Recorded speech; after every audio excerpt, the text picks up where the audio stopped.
Bismillahirrahmanirrahim.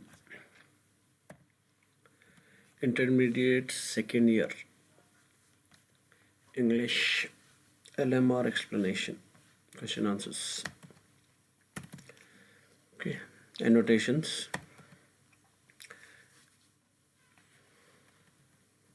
First lesson है how to avoid foolish opinions. ठीक है, उसको क्वेश्चंस अलग अलग तरीके से आते हैं. If someone maintains that 2 and 2 are 5 or that Iceland is on the equator, you feel pity rather than anger. तो लोग जब आपको सिली क्वेश्चंस करते हैं 2 + 2 5 होते हैं एंड सो ऑन. ठीक है, तो ये उसमें की लेसन में की जो है लाइन है. ऐसे अलग अलग आपको ये 4 क्वेश्चंस दिया हुआ है. ठीक है, क्वेश्चंस को देख लो. कोई भी क्वेश्चन हो आपको आंसर जो है ये लिखना है लेसन का. सबसे पहले इंट्रोडक्शन है. These lines are taken from thought provoking essay how to avoid foolish opinions. तो ये लेसन लिया हुआ है how to avoid foolish opinions से, जो कि बर्ट्रैंड रसेल ने लिखा है. He was a philosopher, a writer and a social activist. Lesson किस बारे में? Russell's article how to avoid foolish opinions is a thought provoking essay. It exhibits many remarkable features.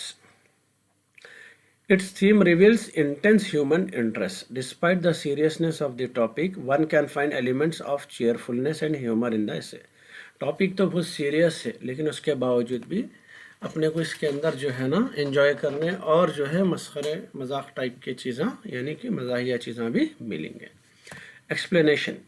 रजल advises us to first look at the things ourselves. Russell ji ये बोले कि पहले हम खुद चीज़ों को अच्छे तरीके से देखना. There are many ways to avoid being dogmatic. Making a keen observation where it can settle the bias is the first way. सबसे पहले कोई भी चीज़ को दिलचस्पी से हर चीज़ से देखे तो क्या है, उसको गलत मतलब उसका नहीं निकालते. Next, to know what other people think, one has to be aware of what they think. फिर ये सोचना कि दूसरे इस चीज़ के बारे में क्या सोच रहे हैं, ये भी मालूम रखना.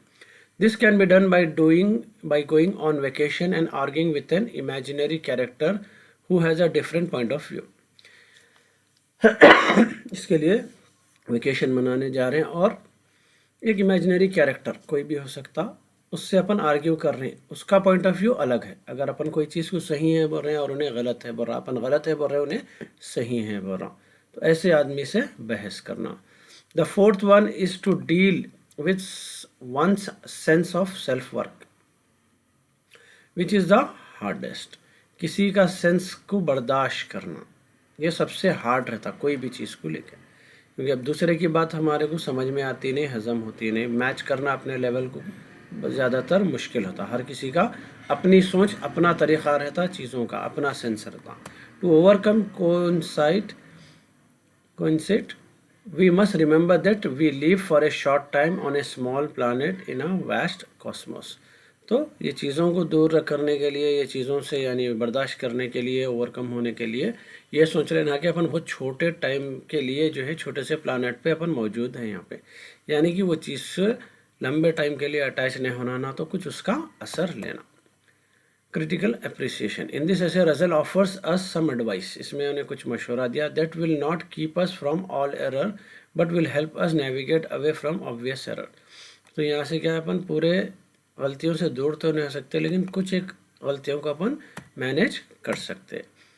General. Though the article discuss many mistakes mankind is prone to make, it ends with a lively ray of hope. इसमें लिखा हुआ है कि इंसान बहुत सारे गलतियाँ कर सकता, खुला है, उन्हें गलतियों का पुतला है, लेकिन फिर भी उन्हें जो है ना एक उम्मीद के सहारे जी सकता. नेक्स्ट है the awakening of woman by K M. Panikkar. ठीक है, इसके क्वेश्चंस है अलग अलग. Undoubtedly women in ancient India enjoyed a much higher status than their descendants in the 18th and 19th centuries. ये अलग अलग क्वेश्चंस है, क्वेश्चंस देख लो. आंसर्स का देखो. Introduction. The given lines are taken from the essay awakening of women. Awakening का मतलब जागना, by K M. Panikkar. K M. Panikkar लिखे सो. He was a diplomat, journalist, historian, writer. एक डिप्लोमैट थे जो गवर्नमेंट से रिलेटेड रहते उसको डिप्लोमेट बोलते हैं। जर्नलिस्ट थे, हिस्टोरियन थे, हिस्ट्री के बारे में जानते थे, और एक writer. Context, the present lesson is an interesting essay about position of women in India over time. तो अलग अलग दौर में औरतों की पोजीशन इंडिया के अंदर क्या थी उसके बारे में इसके अंदर लिखा हुआ है। It traces the evaluation of their status, उनका स्टेटस में कैसा बदलाव आते गया वो इसके अंदर बताया गया। Explanation, the article depicts the position of women in India. The writer points out the women in ancient India had a good place in society. तो आर्टिकल जो है वुमेन की पोजीशन इंडिया में बता रहा, तो राइटर के हिसाब से जो है एंशियंट पुराने इंडिया में इन औरतों की बहुत अच्छी पोजीशन थी सोसाइटी में। The 18th and 19th centuries witnessed a drastic fall in women's condition। 18th century 19th century में औरतों के कंडीशन में बहुत ही गिरावट आई। Women were isolated from the main stream, औरतों को मेन स्ट्रीम से यानी कि मेन पोजीशंस पे से, मेन कामकाज से अलग कर दिया गया। देवर केप्ट बिहाइंड पर्दास, औरतों को पर्दे के पीछे ढकेल दिया गया। They were denied education and compelled under the system of child marriage and forced into life of misery। उनको जो है एजुकेशन से दूर कर दिया गया और मजबूर किया गया चाइल्ड मैरिज के लिए, और जिसकी वजह से वो परेशानियों की ज़िंदगियों में झोंक दिया गया। An upward movement in their position started during the prolonged struggle for freedom। The Gandhian movement caused the most spectacular transformation in women's progress in the national movement. National movement के टाइम पे गांधी जी जो movements निकाले थे वहाँ से इन लोगों का struggle ख़त्म हुआ। Women's achievements, roles and contribution in various field impacted legislation and administration in a positive way. औरतों का जो रोल था, औरतें जो हासिल करे आज़ादी के टाइम पे, वो जो है क़ानून बनाने और देश को चलाने में बहुत पॉजिटिव तरीके से आगे आया। After independence their rights to independent property, freedom of marriage, education and employment were recognised by law. बाद में जो कॉन्स्टिट्यूशन लिखा गया उसके अंदर औरतों के लिए एजुकेशन, मैरिज, प्रॉपर्टी, हर चीज़ के लिए कानून बनाए गए। Critical appreciation, this interesting essay teachers us about the position of women in India over time. It traces women's achievement, roles and contribution, वही चीज़ है काफ़ी। Okay, next, solution to plastic pollution. ठीक है, नेक्स्ट लेसन है, इसके questions देख लो। How could easily be mistaken for a Sanskrit pandit if you heard him coat the holy text as a solution to any problem in the world. One day your taste will become the convention. Just go through the questions once. Answer है, these lines are taken from lesson. Lesson का नाम है solution to plastic pollution. It is an essay taken from the internet, internet से लिया गया। The essay discussed doctor R Vasudevan's research. Vasudevan इसके ऊपर जो है रिसर्च करे थे, वहाँ से ये डिटेल लिए गए। This interesting article is focus on the methods of recovery and use of plastic waste in laying plastic roads. तो यहाँ पे ये बताया गया है जो प्लास्टिक का वेस्ट निकलता उसको रीयूज करना, प्लास्टिक के जो है ना रोड्स बनाने में इस्तेमाल करने के लिए। Doctor Vasudevan is the professor of and head of the Department of Chemistry at Tyagaraja College of Engineering.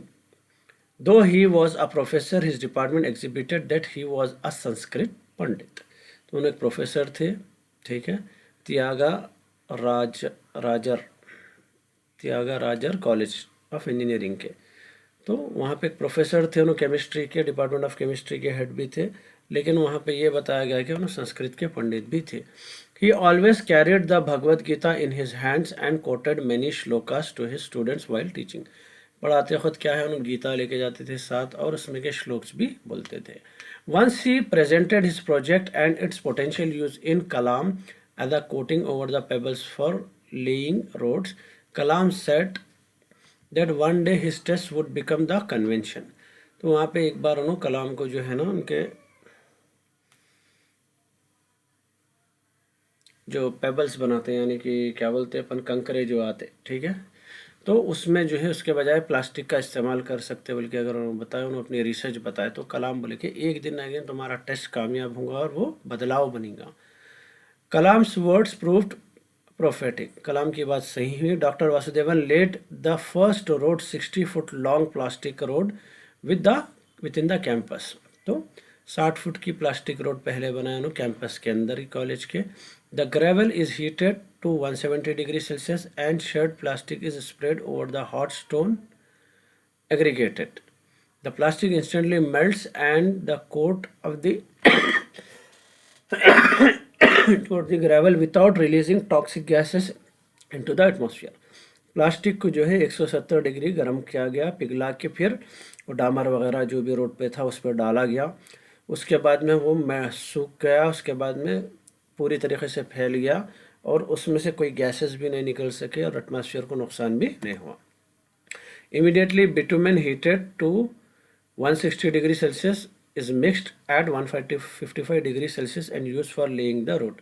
He succeeded in presenting an efficient, economical, environmental friendly solution to plastic waste. तो उसके बाद उसको रोड जो बनाने का डामर वगैरह है वो मटेरियल के साथ मिक्स करके एक्सपेरिमेंट किया गया। तो 160 डिग्री से 155 डिग्री तक जो है ना मिक्स करके रोड बनाई गई और वो हर चीज़ से सक्सेसफुल हुई। He believed it was his duty as an Indian to serve his country and freely gave his patent to the Indian government.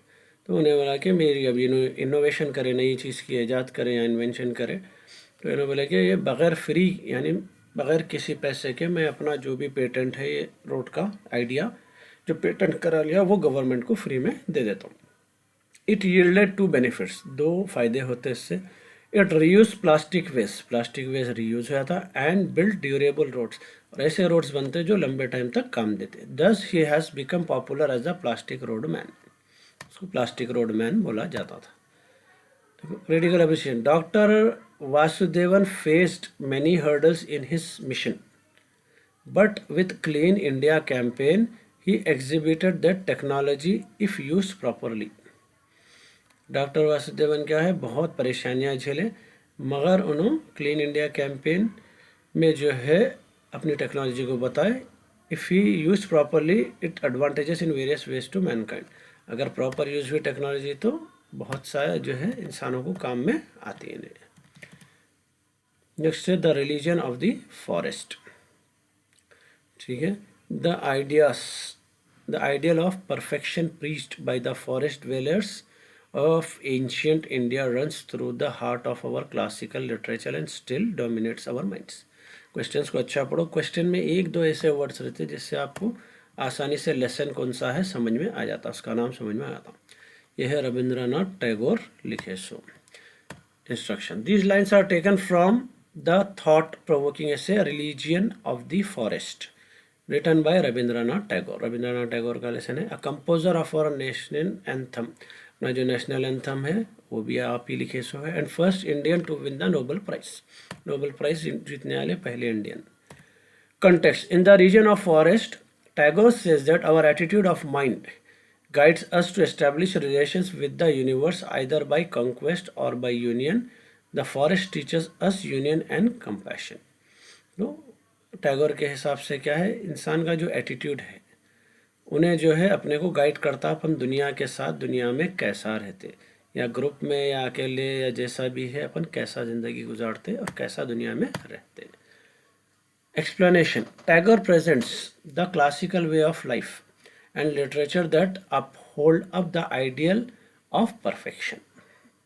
Tagore क्या है, ज़िंदगी को जीने का सबसे अच्छा तरीक़ा कैसा है, ठीक है, और ऐसे बुक्स लिखे उन्होंने, ऐसे चीज़ें पेश करे ज़िंदगी में जो है ना जो कि परफेक्ट थे। To make us understand he says Indians were mostly forest dwellers following the principles of peaceful coexistence. The Northmen and the Europeans, which on the other hand were mainly seafarers, their motto was confrontation and subjugation, which means bringing someone under control. India का जो culture है, India का जो तरीक़ा है शुरू से एक फॉरेस्ट के जैसा है। फॉरेस्ट में क्या रहता, सब जानवर मिलजुल के रहते, तो पीसफुल कोएग्जिस्टेंस बोलते।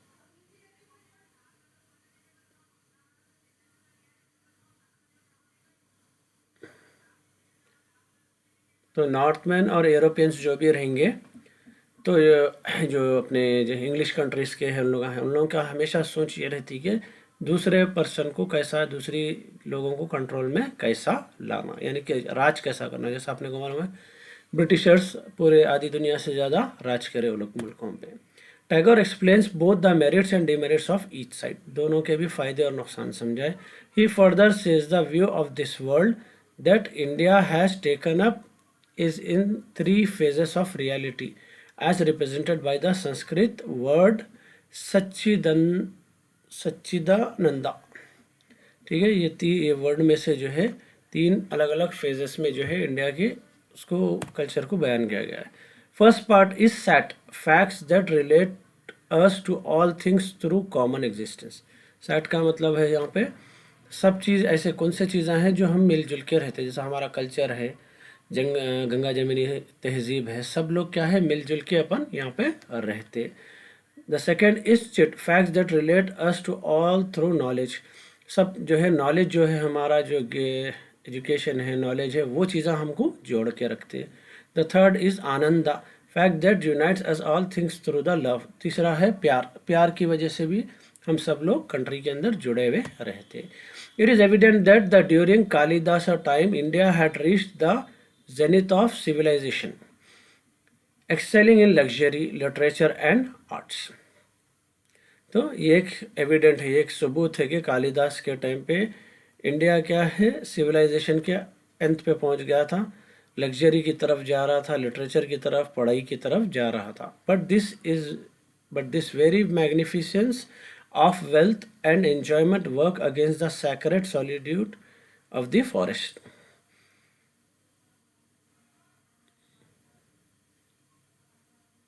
मगर ये जो अपने को जो वेल्थ मिल रही थी, ये जो एंजॉयमेंट मिल रहा था, ये सब जो है ना अगेंस्ट जा रहा था अपने फॉरेस्ट के, यानी कि यहाँ से चीज़ें थोड़ा ख़राब होना शुरू हो गए। The poem contain a voice of warning against the gorgeous unreality of that age, like Himalayan avalanche gliding down, bringing, ये छोड़ दो काफ़ी है। So the essay gives us a brief overview of classical literature and cultivates the culture of comparative study to promote clarity of thought and expression. ऐसे हमको क्या सिखा रहा है यहाँ पे जो है क्लासिकल लिटरेचर, जो भी बुक्स बने हैं, जो भी जो है एडवाइसेस दिए गए हुए हैं, and cultivate the culture of comparative study to promote, और अलग अलग टाइप के स्टडीज़ को कंपेयर करके अपने थॉट्स एंड एक्सप्रेशन को कैसा जाहिर करना। नेक्स्ट है the guilty by Horace Gardiner and Bonivar Arnot. Maybe the world needs good watchman as much as it does engineers. He is a fine good boy and a hard worker. ठीक है, questions को देख लो। So the lesson is guilty. These lines are taken from the delightful one-act play। ये एक play से लिया गया है जिसका नाम गिल्टी था, जो कि होरेस जे गार्डिनियर और बोनिवियर अर्नॉट लिखे सो है। Context: Guilty is a delightful one-act play. The play is a short conversion. It meets all qualities of one-act play and three unities: time, place, theme, which are meticulous observed। तो इसके अंदर क्या है, छोटा सा है मगर पूरे का पूरा एक प्ले, एक नाटक के जैसा पूरा है। इसके अंदर तीन चीज़ों का जिक्र है, टाइम, प्लेस और theme. Jim, the lead character in the play is an engineer graduate. Jim है इसके अंदर जो कि एक इंजीनियरिंग ग्रेजुएट है, but he has been compelled to work as a night watchman. मगर उसको मजबूर है उन्हें एक नाइट वॉचमैन का काम करने के लिए। Mrs More, the neighbouring women, often visits Jim's mother Marianne. Her part in the play is significant. Mrs More क्या है, एक पड़ोसन है, नेबरिंग वुमन, और जिम की माँ के पास उन्हें अक्सर आती है, उसका नाम मारियान है। Her part in the play is significant, उसका इंपॉर्टेंट रोल है इसमें। She is the first to appear in the play, सबसे पहले प्ले में उन्हें ही आती। सिम्बलाइजिंग हर इम्पोर्टेंस, और अपनी इम्पोर्टेंस दिखाती। She talks empathically about the dignity of labour. ठीक है, उन्हें जो है बहुत ही यानी बुरे तरीके से जो है ना लेबर्स के बारे में या फिर छोटे लोगों के बारे में या लेबर जो क्लास रहती है उसके बारे में बयान करती। She talks about Jim's pathetic situation, Jim की जो पोजीशन है, सिचुएशन है, उसके बारे में बात करती। She says that Jim is a fine good boy and a hard worker, he won't do anything wrong. She highlights the dignity of labour, watchmen's are as important as engineers, and Mrs More however has very own share of flaws and is very glad as she has no sons to speak her bad taste. So she highlights the dignity of labor। उन्हें labour की dignity को जो है ना, gym क्या है, एक अच्छा लड़का है, उन्हें बयान करेंगे। Sorry, she says that Jim is a fine good boy. Gym क्या है, एक अच्छा लड़का है, बहुत हार्ड वर्कर है, उन्हें कुछ गलत नहीं कर सकता। She highlight the dignity of labour, labour की जो डिग्निटी है, जो रिस्पेक्ट है, उसको हाईलाइट करी। Watchman are as important as engineer, engineer के यानी क्या बोलते हैं, इंजीनियर जितना इंपॉर्टेंट है वॉचमैन भी उतना important. Mrs Moon however has her own share of flaws, मगर उनके अपने भी कुछ पॉइंट्स थे उसमें। And is very glad as she has no sons, और उन्हें खुश थी कि उसको कोई बेटे नहीं है। To speak her bad taste, उसके बुरे टेस्ट के बारे में बात करने को। Later she shows Marianne an article in the newspaper, it is about a stolen diamond. Marianne को जो है उन्हें, उसकी माँ को जिम की, उन्हें दिखाई के एक हीरा चोरी होगा, न्यूज़पेपर में दिखाई। Coincidentally Miss Marianne has found a jewel wrapped in a kerchief in Jim's sweater, तो जिम के स्वेटर में उन्हें जो है ना उसकी माँ एक ज्वेल देखी उसके अंदर। She thinks that Jim has stolen the diamond, उन्हें सोची कि जिम जो है वो स्टोलन यानी कि उन्हें चुराया था वो diamond. Later Jim clarifies that all her fears are untrue and she is totally confuse speaking without any sense. तो उसके बाद जिम उसको क्लियर करा के वो उन्हें चुरा के लाया, सुनी है, इन्हें आपका दिमाग जो है ख़राब कर रही, ठीक है, आपको कंफ्यूज कर रही है उन्हें अपने बातों से। तो जिम कुछ नहीं करा था। The play exhibits the spirit of Jim, an engineering graduate compelled to work as a night watchman. It make us think deeply about the employment scenario in our country. तो ये क्या है, इसके अंदर जिम के बारे में बताया गया, जो कि जो है इंजीनियरिंग ग्रेजुएट होते हुए भी जो है काम कर रहा था छोटा नाइट वॉचमैन का। इससे क्या है, अपनी कंट्री में जो है अपने को एम्प्लॉयमेंट का जो स्टेटस है वो मालूम हो रहा था कि लोगों को काम ढंग से यहाँ पे नहीं मिलता। नेक्स्ट आंसर,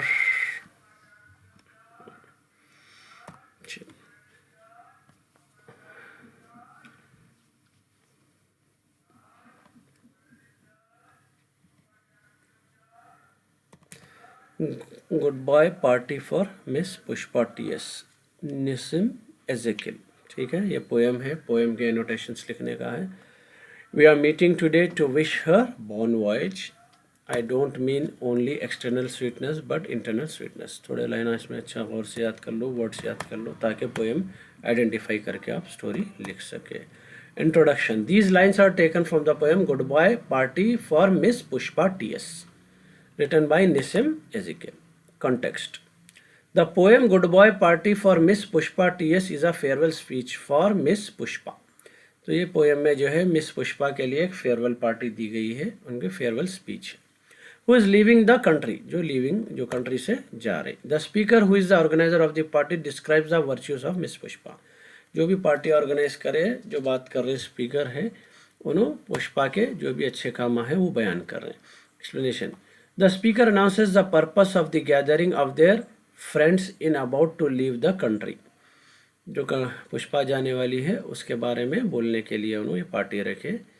ही treats miss Pushpa like his sister, miss Pushpa उनकी बहन के जैसे है। He says that miss Pushpa is a very sweet lady and she is very helpful, बहुत ही प्यारी लेडी है और बहुत हेल्पफुल है। She is always cheerful and हेल्स from the Nobel family, उनकी फैमिली भी बहुत अच्छी है, बहुत नेक है। She consistently approaches task with a smile and readiness, is always committed to her work and often responds positively to her colleagues. She उन्हें क्या है, जो भी काम मिलता था अपने काम वगैरह के लिए हमेशा मुस्कुराते हुए हमेशा तैयार रहती थी, ठीक है, और पॉजिटिवली अपने कलीग्स को रेस्पॉन्स देती थी। Her father was a reputed advocate, father उनके एक वकील थे, reputed. The speaker appreciates her concern for friends, अपने दोस्तों के लिए भी वो बहुत अच्छी थी। ही प्रेजेस हर नेचर, उसके नेचर की तारीफ करता है। He invites other friends to speak about her, दूसरे दोस्तों को भी बोलता है उसके बारे में बोलिए। Thus the poem has all the qualities to be describe as a farewell address, poem के अंदर उसके बारे में सब अच्छी बातें की गई हैं। Critical appreciation, the poem is very interesting and the writer impersonates the Indian method for communicating in English with such a significant number of deficiencies. Hence, the poem is all about the use of English by Indians and the reflection of their culture in their expression. तो इस poem में जो है Indians जो है English को कैसा use करते और इंग्लिश में जो है अपनी बातों को, अपने कल्चर को कैसा पेश करते वो दिखाया गया है। ओके, नेक्स्ट है on the grass hopper and cricket. John Keats, the poetries of earth is never dead. He rests at ease beneath some pleasant wheat, and some other lines are there. Go through that. Introduction. These lines are taken from the poem On the Grasshopper and Cricket, written by John Keats. The poem On the Grasshopper and Cricket was inspired by the nature's beauty, which is a popular theme among romantic poets. तो ये जो है nature beauty के ऊपर ये poem बनाई गई है, लिखी गई है। The first part talks about the grasshopper while the second part is devoted to cricket. Cricket बोल तो यहाँ पे जो है आई थिंक मोस्टली जो है क्रिकेट भी एक कीड़ा होता, सेम जो है ग्रास हॉपर क्या है अपने को घास में जो चलता अपन जो है इसको अल्लाह मियाँ का घोड़ा बोलते, एक्सेट्रा ग्रीन कलर का जो रहता यूजुअली। क्रिकेट जो है टिड्डा जो आता, ठीक है, दोनों भी सिमिलर काइंड ऑफ जानवर रहते। Explanation. The poet expresses his feeling regarding nature song. When bird stop singing in extreme heat the earth is filled with the songs of grass hopper. ठीक है, तो यहाँ पे जो है जब गर्मी होती, चिड़ियों की आवाज़ें रुक जाते, तो यहाँ पे जो है ग्रास हॉपर्स पूरे गाना शुरू करते। He sings endlessly but when tired he rest under some pleasant weed. ठीक है, उन्हें जब तक जो है गाते रहता, बट व्हेन ही टायर्ड, जब उन्हें थक जाता गा गा के, उन्हें कहीं पर भी जो है कोई घास में कोई उसमें जो है ना उन्हें रेस्ट करने लग जाता। During winter there is a deathly silence. Winter में बिल्कुल खामोशी रहती। Frost spreads its blanket over nature. ठंडा बर्फ पूरी जो है ना नेचर के ऊपर फैल जाती। Regardless a shrill sound comes from beneath stones. ठीक है, उसके बावजूद भी पत्थरों के नीचे से एक आवाज़ आती। And it's cricket singing. अक्सर देखते अपन रातों में आवाज़ें आते रहते, ठीक है, पत्थरों के पास से, वो रहता जो है एक टिड्डा रहता cricket. The cricket song restores the earth's never ending melody. इससे क्या है, ज़मीन कभी खामोश नहीं होती, ज़मीन की जो है मेलोडी सुने आती। Leading those half asleep to mistake the cricket song for the grasshoppers. तो कई लोग जो है मिस्टेक करते कि ग्रास हॉपर की आवाज़ और क्रिकेट की आवाज़ में, दोनों के गाने में मिस्टेक करते। ठीक है, इन्हें समझता कि ग्रास हॉपर की आवाज़ है लेकिन वो क्रिकेट की आवाज़ होती है, दोनों की आवाज़ सिमिलर रहती है। The poem teaches us that we should be joyful no matter what situation in our life are. तो हमेशा खुश रहना, चाहे कोई भी हालात ज़िंदगी में रहने दो। With this attitude we can easily overcome all the obstacles in life. इस एटीट्यूड से क्या है, कुछ भी परेशानियां आन तो हम उसका सामना कर सकते हैं। Next is Hiroshima child. ठीक है, go through the question once. I knock and yet remain unseen. I am 7 now as I was then when children die they do not grow. ठीक है, हिरोशिमा क्या है, जापान में एक जगह है जिसको जो है वर्ल्ड वॉर में न्यूक्लियर बॉम्ब से बर्बाद कर दिया गया था। These lines are taken from the poem Hiroshima Child written by Nazim Hikmat, recognized as one of the greatest poets of 20th century. Hiroshima Child is about 7-year child who died in Hiroshima bomb attack during World War II. She begs people to fight for peace. तो यहाँ एक बच्चे के बारे में बयान किया गया है, 7 साल के, जो मर गया था उस जो है अटैक के टाइम पे। ठीक है, और जो है पीस के लिए उन्हें जो है यानी कि क्या बोल सकते हैं, भीख मांग रहा या फिर गुहार लगा रहा हूँ। Explanation. The speaker of this poem is a 7-year-old Hiroshima child. She died when an atomic bomb was dropped on Hiroshima during world war 2। जब वर्ल्ड वॉर 2 में जो है एटॉमिक बम गिरा था हिरोशिमा वर्ल्ड वॉर 2 के time पे, जब उन्हें मर गया था। The soul of the girl, sorry ये एक लड़की है, mistake.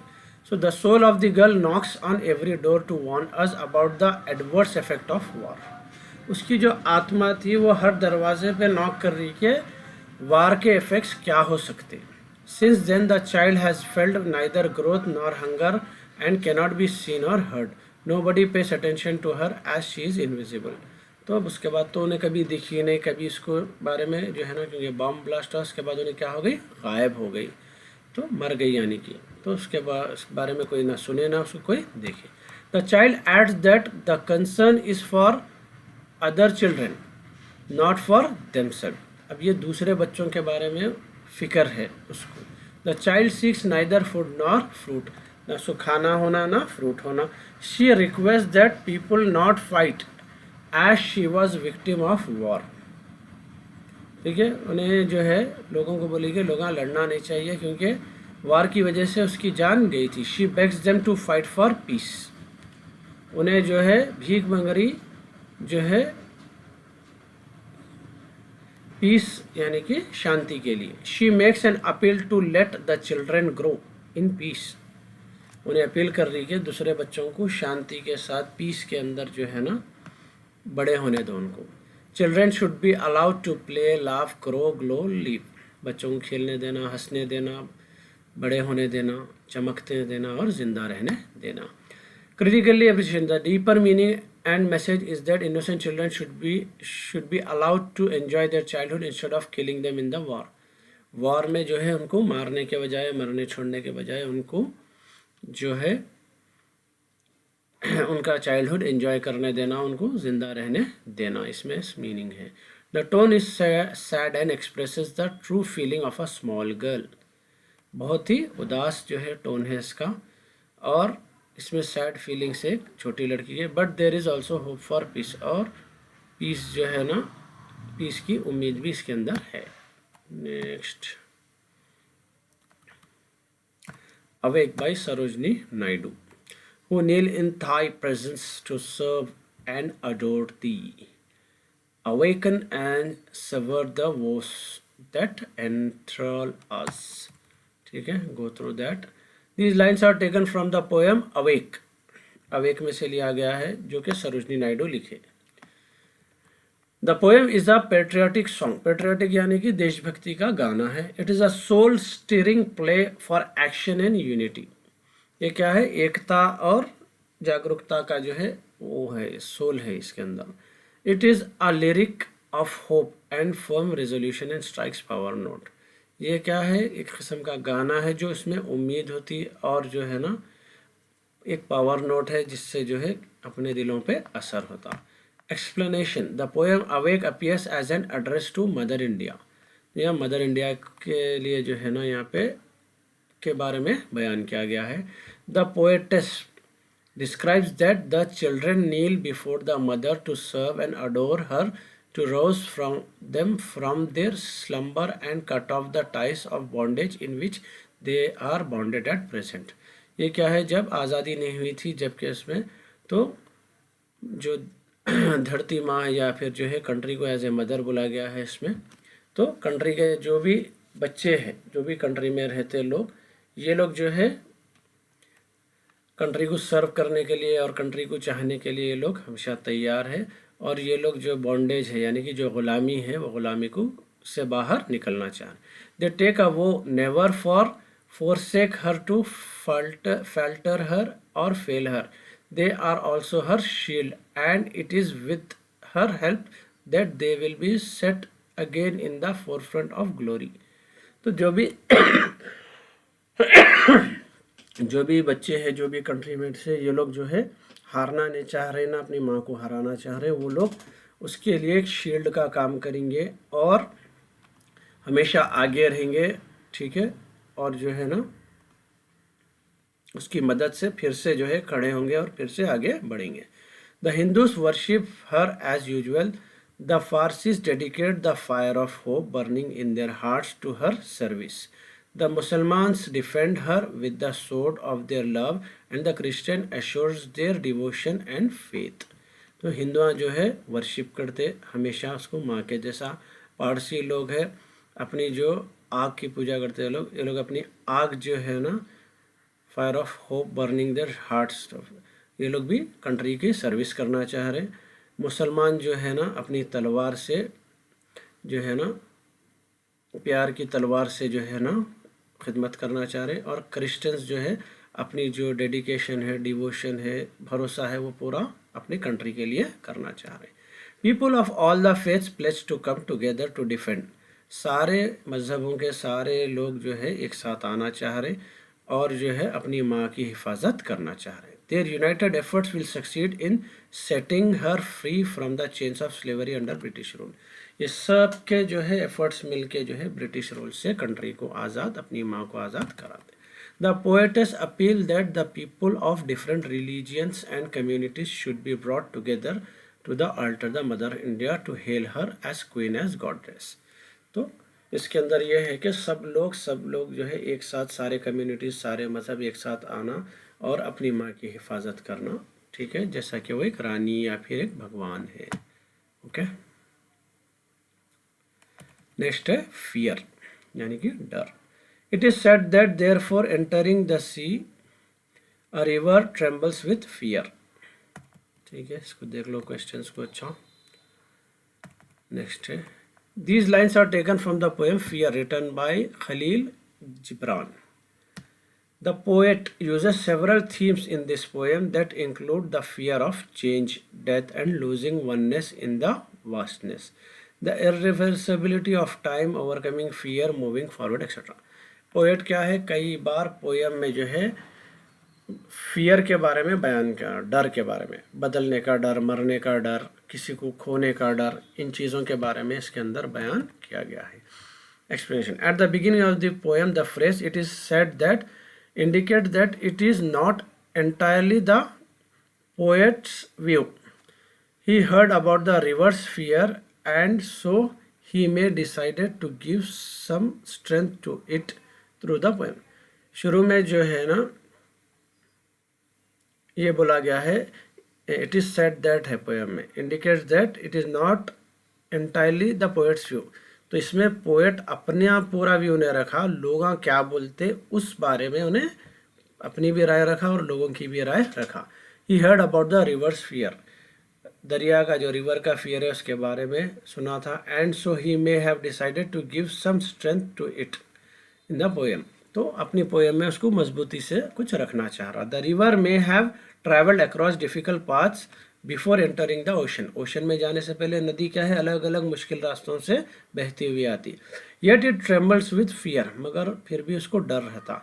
The source of fear is clear, डर क्यों है, क्लियर है। The fear of disappearing into the ocean, ocean में जाने के बाद नदी ख़त्म हो जाती, नदी का जो है ना क्या बोलते एग्जिस्टेंस ख़त्म हो जाता, into the ocean and forever, और हमेशा के लिए ख़त्म हो जाता। As the river stands in front of the vast body of water, fear takes hold of its thought.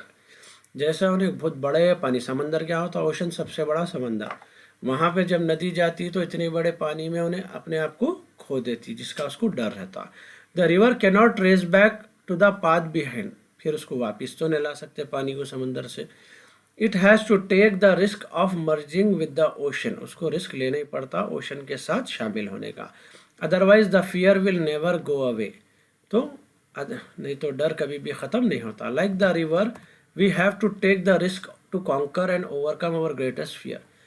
तो अपने ज़िंदगी में भी बहुत बड़े बड़े चीज़ें, बहुत बड़े बड़े परेशानियाँ, बहुत बड़े चीज़ें आते, करियर में चैलेंजेस आते, वो सारे चीज़ों के डर को हम भी क्या करना, ओवरकम करना और उसके ऊपर जीत हासिल करना।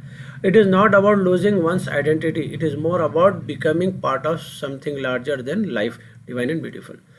ज़रूरी नहीं अब आप अकेले हैं, आप एक हद तक तरक्की कर सकते हैं। जब आप बहुत बड़े बड़े लोगों के साथ मिलेंगे या बड़ी कोई चीज़ के साथ मिलेंगे, आप ये डरते कि मेरा नाम कम हो जाएगा या मेरी आइडेंटिटी ख़त्म हो जाएंगी, नहीं, कुछ बड़ा होता ज़िंदगी में, आप कुछ बड़े के साथ जुड़े थे, तो वो डर को आप ओवरकम करना, ये पोएम में वही बताया गया है। ओके,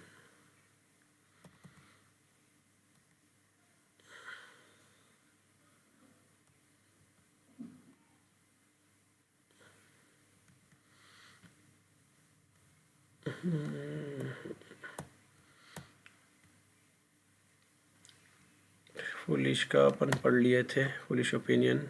अवेकनिंग ऑफ वुमेन भी हो गया अपना। ओके, पोल्यूशन भी हो गया। ठीक है, क्वेश्चंस रिपीट हो रहे। ठीक है, क्वेश्चन का खाली फॉर्म चेंज हो रहा। रिलीजन ऑफ फॉरेस्ट भी हो गया अपना, गिल्टी भी हो गया। ठीक है, क्वेश्चन रिपीट हुए खाली इसमें। पुष्पा का भी हो गया, जस्ट रिपीटिंग क्वेश्चंस। फियर भी हो गया अभी। नेक्स्ट यहाँ शॉर्ट स्टोरीज। ठीक है, क्वेश्चंस इसमें पीडीएफ में डबल आ गए। ओके, एक बार अच्छी तरह चेक कर लो, जो रिपीट हो रहे हैं वो छोड़ दो। Okay, answer in it all the following. ये क्या है, अपने को डायरेक्टली आंसर लिखने का है शॉर्ट स्टोरीज के। Describe the character of Arun the boarding school. ये क्या है, the women on platform number 8। Story का नाम है बाय रस्किन बॉन्ड। इसके क्वेश्चंस देख लो अलग अलग। Author, the interesting short story, The Woman on Platform Number 8, written by Ruskin Bond. He is an Indian author of British descent. तो Ruskin bond क्या है, इंडियन ऑथर था, लेकिन वो ओरिजिनली ब्रिटिश से था, एक ब्रिटिश नागरिक था। The women on platform number 8, ये लेसन का नाम। Born in 1934 in Kasauli, Kasauli में पैदा हुआ था इंडिया में। He receive the Sahita Academy Award, the Padma Shri and the Padma Bhushan. ये अवार्ड्स मिले उसको। Context and meaning. In the story, Arun is a schoolboy who is waiting for a train on platform number 8 at Ambala station. Story में है अरुण एक school boy है, उन्हें जो है प्लेटफॉर्म नंबर 8 पे वेट कर रहा अम्बाला स्टेशन पे। The story narrates how even a stranger may prove more helpful and caring than those who known to us. इसमें यह मालूम होता है कि कोई एक स्ट्रेंजर जो है, जिसको हम जानते नहीं, उन्हें कैसे हमारे लिए केयरिंग और हेल्पफुल बन जाता उन्हें बनिस्बत जिसको हम जानते। Arun is befriended and taken care of by a stranger women. एक स्ट्रेंज वुमन से जो है उसकी दोस्ती भी हुई और उन्हें उसको केयर कर रही थी। While his own friend's mother neglects him behaves rudely towards. वहीं पे उसकी जो माँ की दोस्त थी उसको अनजान मार रही थी और बहुत रूडली बिहेव कर रही थी। It is late in the evening, शाम का टाइम था। Arun is waiting at platform number 8। A woman dressed in a white sari approaches him. तो अरुण जो है इंतज़ार कर रहा था उन्हें प्लेटफॉर्म नंबर 8 पे। एक औरत जो वाइट साड़ी में थी सामने आई। Though suspicious of her intention at first, Arun feels compelled to go with her because of her aura of dignity and simplicity. Arun को शुरू में जो है शक था उसके ऊपर, मगर उन्हें जिस अच्छे तरीके से पेश आई और जिस सादगी से पेश आई तो उन्हें उसके साथ जाने लगा। She takes Arun to the canteen and gets him some refreshment. Arun को कैंटीन में ले जाके कुछ रिफ्रेशमेंट खिलाई। Meanwhile his friend Satish arrive with his mother. जब उसका दोस्त आया उसकी अपनी माँ के साथ। Who views the stranger women with suspicion, जो उस औरत को शक से देख रहा था। Arun doesn't appreciate over her overbearing and supercilious behaviour. Arun को जो है इतना ज़्यादा जो उन्हें मोहब्बत दिखा रही थी, जो है शराफत दिखा रही थी, वो हजम नहीं हुआ। When his train comes he takes leave of the stranger women. जब ट्रेन आ गई तो औरत को उन्हें जाने जा रहा हूँ बोल के बोला उसको। अड्रेसिंग हर एज मदर, और उसको माँ का दर्जा दिया। He doesn't want her to feel disgraced before Satish mother. तो उन्हें ये महसूस होने नहीं दे रहा था कि वो सतीश मदर के सामने जो है इसको गिरने नहीं दे रहा था। This shows how deeply Arun was touched and grateful for her kind and generous behaviour. इससे मालूम हुआ कि उन्हें इसका जो ग्रेटफुल और इतना अच्छा टचिंग बिहेवियर था उसको लेके उन्हें कितना जो है फील करा, कितना टच हुआ। ओके, नेक्स्ट है a gift for Christmas, love, sacrifice and generosity. तो ये क्वेश्चंस देख लो। ठीक है, ऑथर है William Sydney Porter, known as O Henry, is an American short story writer famous for his wit and story telling technique. Story का gift for Christmas है, writer का नाम ओ हेनरी। तो ओ हेनरी क्या है, एक American short story writer है जो अपनी विट और स्टोरी टेलिंग टेक्निक, जो उनके नॉलेज थी, जो उनकी सलाहियत थी, वो और स्टोरी टेलिंग जिस तरीके से उन्होंने करते थे उसके लिए माने जाते थे। His stories are remarkable for their surprise twist in the ending.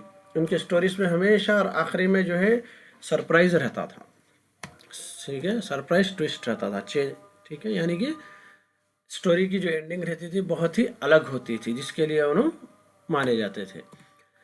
On Christmas Eve, Della Young discovers that she has only $1.87 to buy a present for her husband Jim. डेला है, जिम उसका हस्बैंड है, Chris तो उसके husband के लिए उसको gift खरीदने के सिर्फ $1.87 है। She visit the nearby shop of a hairdresser के पास गई उन्हें, हु बाइस डेलास लॉन्ग हेयर फॉर $20। उसके जो लंबे बाल थे उन्हें कट करके बेच दी, जो कि $20 मिले। Della then uses the money to buy a platinum pocket watch. उसको प्लैटिनियम पॉकेट वॉच के लिए उन्हें जो है ना खरीदी वो पैसों से। When Jim comes home from work that evening, Della admits to him that she sold her hair to buy him the chain. तो जिम जब घर को आया तो उसको बोल दी कि उन्हें मैं अपने बालां बेच दी, ठीक है, आपके लिए पॉकेट वॉच खरीदने के लिए। Jim gave Della her present a set of ornamental combs which she will be unable to use until her hair grows back out. तो एक जो है ना बहुत ही कीमती जो है कंघियों का उसका एक गिफ्ट दिया उसको, मगर अब उन्हें बाल इंच कटा दी, तो अब उन्हें यूज़ नहीं कर सकती जब तक कि उसके बाल बड़े नहीं हुए। Della gives Jim the watch chain and he tells her that he sold the watch to buy the combs. हाँ, इन्हें पॉकेट वॉच की चेन खरीदी थी, पॉकेट वॉच पहले से उसके पास थी, ठीक है, तो इन्हें अपनी घड़ी बेच दिया उसके लिए गिफ्ट लाने के लिए। तो वो चेन किसको लगेंगे उन्हें। While the gift that Jim and Della gave each other can not be use, जो भी ये लोग गिफ्ट दिए एक दूसरे को इस्तेमाल नहीं हो सकते। Then they know how far they went to show each other love. तो कितना ये लोग जो है दूर तक चले गए एक दूसरे को प्यार दिखाने के लिए। And how invaluable their life love truly is, और इनका प्यार कितना कीमती है। The story ends with the narrator comparing these sacrificial gifts of love.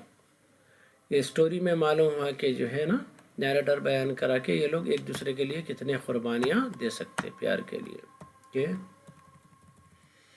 Next है the doctors word by R.K. Narayan. Sketch the character of Dr. Raman. People came to him, Dr. Raman, when the patient was on his last legs. Why? ठीक है, इसके questions देख लो अलग अलग। About the author, the short story Doctor's Word is written by R.K. Narayan. He was a leading writer on early Indian literature in English along with Mulkraj Anand.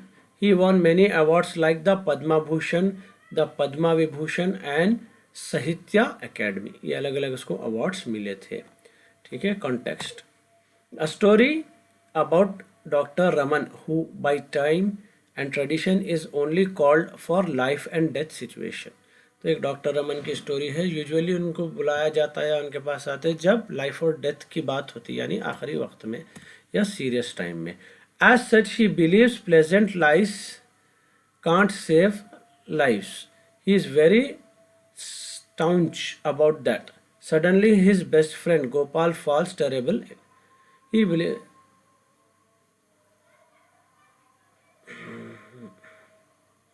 pleasant lies can't save lives.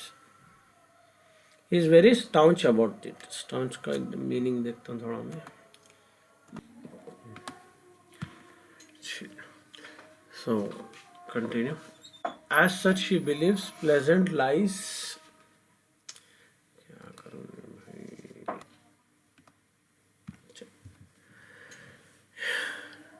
Sorry, he believes pleasant life can't save the life. अगर आप जो है ना आसान की ज़िंदगी, अपने पसंद की खुशी की ज़िंदगी, तो आप ज़िंदगियों को बचा नहीं सकते। और इसको लेकर उन्होंने बहुत ही डिटर्मिन्ड, स्ट्रॉन्ग, मतलब बहुत ही स्ट्रॉन्ग थे।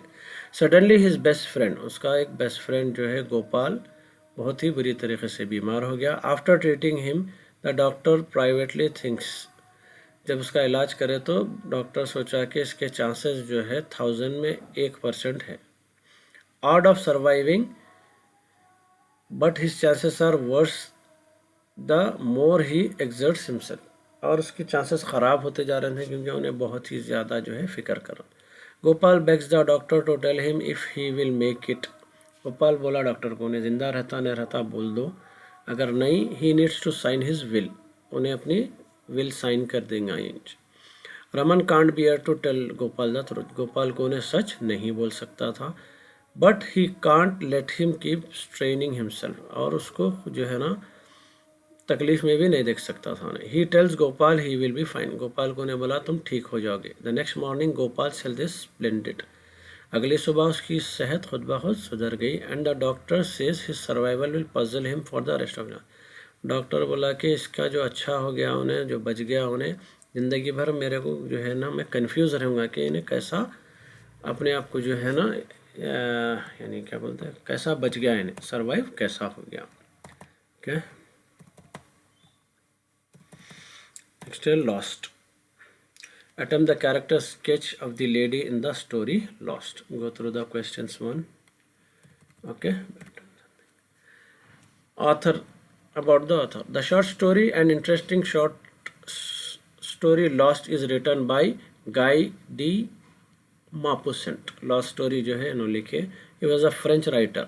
Remembered the as the master of short story. Short story के इन्होंने जो है मास्टर थे. Context क्या है? The Baron in the story Lost is a young man. He is from Palestine. तो यहाँ पे जो है बारोन बल्कि नाम है, उन्हें फ़लस्तीन से था. He is a baron of the ghetto. He visits the Universal Exhibition in Vienna. He is not a man of good character.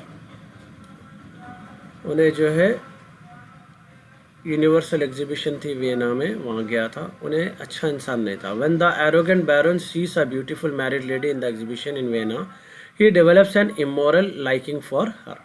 वहाँ पे एक खूबसूरत लड़की दिखी शादीशुदा, उसके लिए गलत सोच इसके पास थी.